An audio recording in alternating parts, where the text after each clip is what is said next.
I'm Patrick Callahan, so let's get started.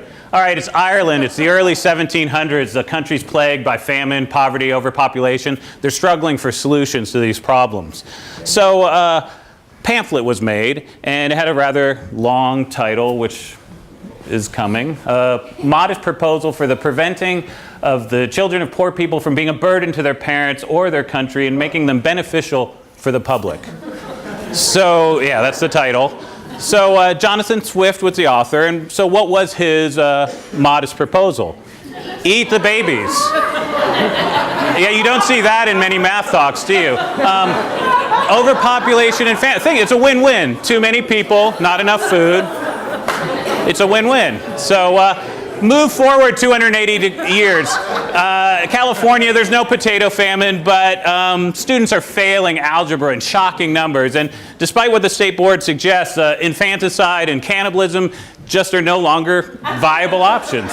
So more and more students are taking algebra. In fact, if you look at the top of the graph, those are the 8th grade students and the 9th grade students, and the same number of 10th and 11th grade still are taking that. Think about what that means. Okay, but does it matter? Does it help? Well, sure, 1.8 times as many of the good students are getting better, and 1.5 times as many of the low-performing students are getting worse, and 1.7 times as many people don't know what that data means.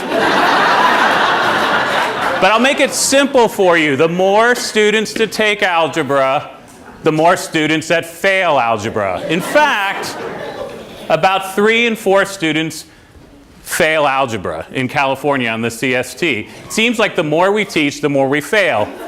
A modest proposal. Teach less algebra. But why do we teach algebra? Why is it important to teach algebra? Why is it important to learn algebra? Well, the CDE has a pamphlet called Why is it important to learn algebra? They must learn algebra to earn a high school diploma, and they must pass the exam to graduate. That's not a reason to learn algebra. That's a threat.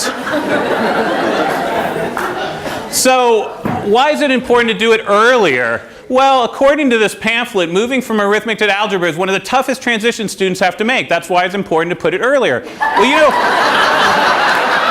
you know what else is a tough transition? Start getting a job, having a family. Why do we put that in 6th grade? I mean, so algebra, I mean, why algebra? It's to teach people to think logically. But, you know, Abraham Lincoln said he had the same thing and the others, but it wasn't algebra, it was geometry. So teach less algebra, teach more geometry. So let's step back for a second. No, don't clap or laugh, it gets me off time. So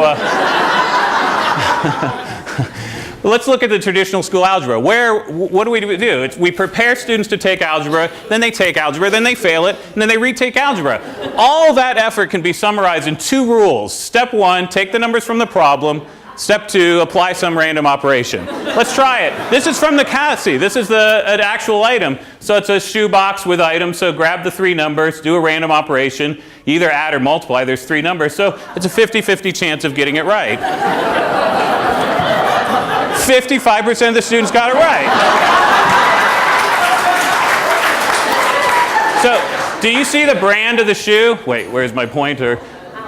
Look at this. Seriously, this is the real diagram from the actual test that students took. Here's your algebra shoe. I mean, welcome to hell, students. I mean, if you didn't have test anxiety before you got there, it's like, algebra shoes. And so that's real. Here's another example. Cereal box, they want to make it hold twice as much volume, so you double the height, double the length and width. That's a good geometry problem. So, all right. Notice there's no numbers in it, so they can't apply my 2-step rule. Well, but look, 10% of students got this right. And, I mean, they give the formula, nice, thanks, there's no numbers. And secondly, if you actually visualize this is like the worst cereal box ever. I mean, that thing is going to fall.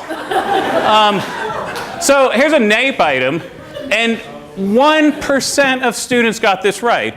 And if you look at this is just a simple geometric dilation.